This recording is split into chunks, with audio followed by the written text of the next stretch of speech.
அஸ்ஸலாமு அலைக்கும். Welcome to யார் ஃபேன்ஸ் கிச்சன். நம்ம யூஸ்வலா செய்யற ஸ்நாக்ஸ் ஐட்டம் மாதிரி இல்லாம இன்னைக்கு பிரெட்டை வச்சு டிஃபரெண்டா அரிசி மாவு கடலை மாவுலாம் சேர்த்து கிறிஸ்பியா டேஸ்டியா எப்படி பிரெட் பக்கோடா செய்யறதுன்னு பார்க்கலாம்.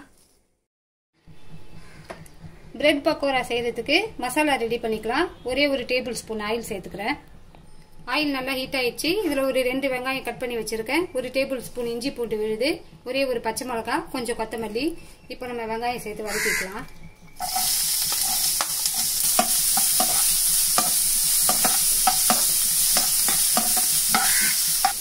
இதுக்கு நீங்க ஆயில் அதிகமா ஊற்றணும்னு அவசியம் இல்லை. ஒரே ஒரு டேபிள் ஸ்பூன் ஆயில் ஊத்துனீங்கன்னா போதும். இது ஸ்லோல வச்சு கொஞ்சம் நல்லா நீங்க வதக்கிக்கங்க. இப்ப வெங்காயம் ஓரளவு வதங்கிச்சு. இது நல்லா டார்க் ப்ரௌனா ஆகணும்னு அவசியம் இல்லை. இப்ப இதுல இஞ்சி பூண்டு விழுது சேர்த்து வதக்கிக்கலாம்.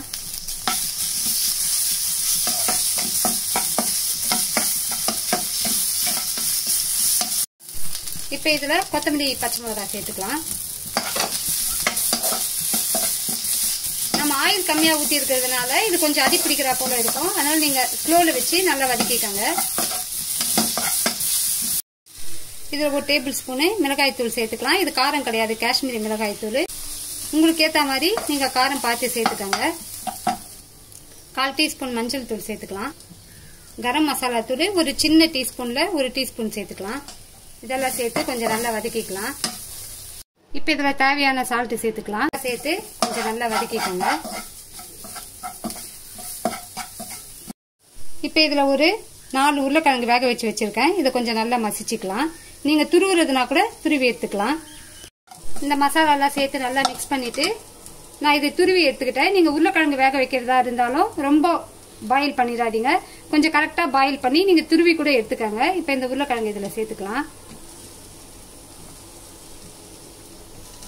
இந்த மசாலாவோட சேர்த்து இந்த உருளைக்கிழங்க நல்லா மிக்ஸ் பண்ணிக்கோங்க.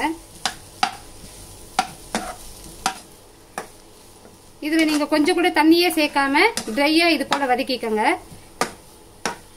நீங்க தண்ணி சேர்த்துட்டீங்கன்னா நம்ம ஸ்டஃபிங் பண்ற ஐட்டத்துக்குலாம் அது கொஞ்சம் நமக்கு சரியா இருக்காது. அதனால நீங்க தண்ணி சேர்க்காம கொஞ்சம் நல்லா ட்ரையா இதை வதக்கிக்கோங்க. பாருங்க இந்த எவ்வளவு ட்ரையா இருக்கு பாருங்க. கொஞ்சம் கூட இதுல வாட்டரே இல்லை. இப்ப இந்த மசாலாவோட இந்த உருளைக்கிழங்க நம்ம மிக்ஸ் பண்ணோம்னா போதும். நம்ம ஸ்டவ் ஆஃப் பண்ணிக்கலாம். உருளைக்கிழங்க நம்ம ரொம்ப ஓவரா பாயில் பண்ணிட்டோம்னா அதுல கொஞ்சம் குழன்னு தண்ணி பதமா வந்துடும். அதனால கொஞ்சம் நீங்க கரெக்டான பதத்துக்கு நீங்க வேக வச்சுக்கிட்டீங்கன்னா இது போல நமக்கு உருளைக்கிழங்கு கொஞ்சம் நல்லா ட்ரையா இருக்கும். பிரெட் பக்கோடாக்கு 1 கப்பு கடலை மாவு எடுத்துக்கலாம். ஒரு 2 டேபிள் ஸ்பூனு அரிசி மாவு சேர்த்துக்கலாம். 1 டீஸ்பூன் மிளகாய் தூள் சேர்த்துக்கலாம். 1 டீஸ்பூன் சால்ட் சேர்த்துக்கலாம். கொஞ்சமா மஞ்சள் தூள் சேர்த்துக்கலாம்.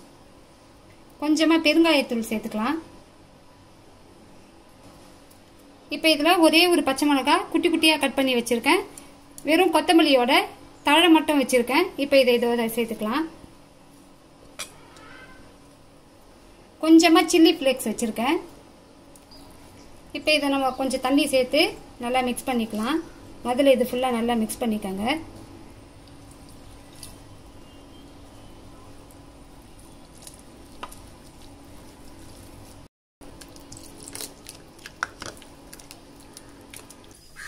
பாருங்க மாவு ரொம்ப கெட்டியாவும் இல்லாம ரொம்ப தண்ணியாவும் இல்லாம இந்த அளவுக்கு நீங்க மிக்ஸ் பண்ணிக்கோங்க.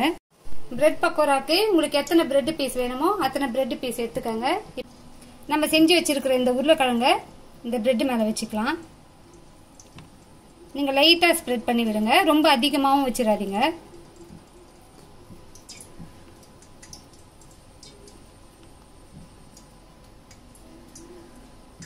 இது போல எல்லா பக்கமும் இந்த உருளைக்கிழங்கு மசாலாவை நல்லா ஸ்ப்ரெட் பண்ணி விட்டுருங்க.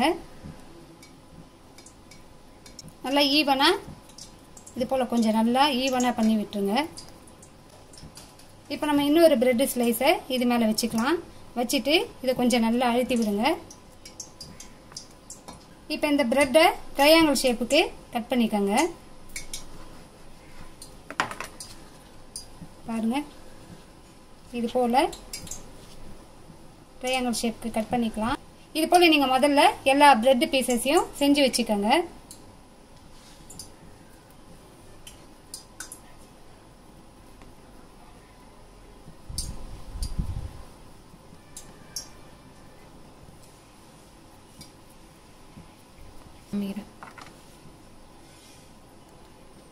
பாருங்கள், இது போல் ஈவனாக வச்சுட்டு இன்னொரு பிரெட் ஸ்லைஸ் இது மேலே வச்சு கொஞ்சம் நல்லா அழுத்தி விடலாம்.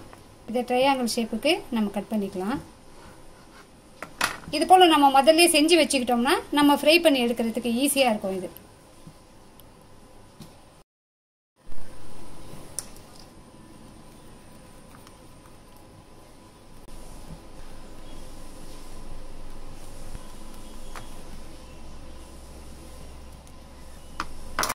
பாருங்க, தேவையான பிரெட் பீசஸ்ல நான் மசாலா வச்சுட்டேன். இப்போ இதை நம்ம ஃப்ரை பண்ணி எடுத்துக்கலாம். இப்போ ஸ்டவ் ஆன் பண்ணி ஒரு கடாயில் ஆயில் வச்சிருக்கேன். மாவு ரொம்ப தண்ணியாகவும் இல்லாமல் ரொம்ப கெட்டியாகவும் இல்லாமல் இது போல் இருக்க மாதிரி பார்த்துக்கோங்க. இப்போ இந்த பிரெட் ஸ்லைஸ் இதுக்குள்ளே போட்டுக்கலாம். போட்டுட்டு ரெண்டு சைடும் நீங்கள் ஈவனாக வாழைக்காய் பஜ்ஜிக்கு நம்ம டிப் பண்ணி எடுக்கிற மாதிரி டிப் பண்ணி எடுத்துக்கோங்க. இதை கொஞ்சம் நல்லா இந்த மாவுலாம் இதில் இதுவாகாமல் இது போல் செஞ்சுட்டு இப்போ இதை நம்ம ஆயிலில் சேர்த்துக்கலாம். இன்னொரு சைடு நம்ம திருப்பி விட்டுக்கலாம்.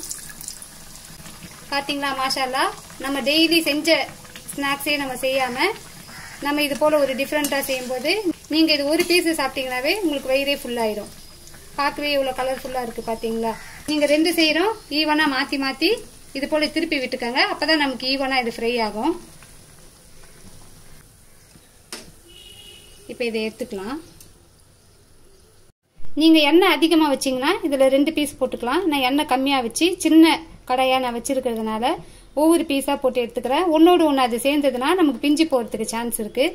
நம்ம கொஞ்சம் எதுவுமே பொறுமையாக செஞ்சோம்னா நமக்கு செய்கிற டிஷ்ஷு நமக்கு சூப்பராக வரும். இப்போ இதை திருப்பி விட்டுக்கலாம்.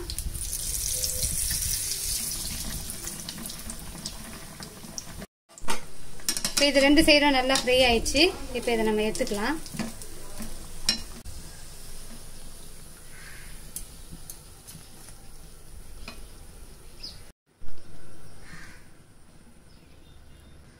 நீங்கள் இந்த மாவு கொஞ்சம் நல்லா உதறிட்டு நீங்கள் போடும்போது இப்போ இதுவும் ஃப்ரை ஆயிடுச்சு. இப்போ இதே போல் நம்ம எல்லாத்தையுமே ஃப்ரை பண்ணி எடுத்துக்கலாம்.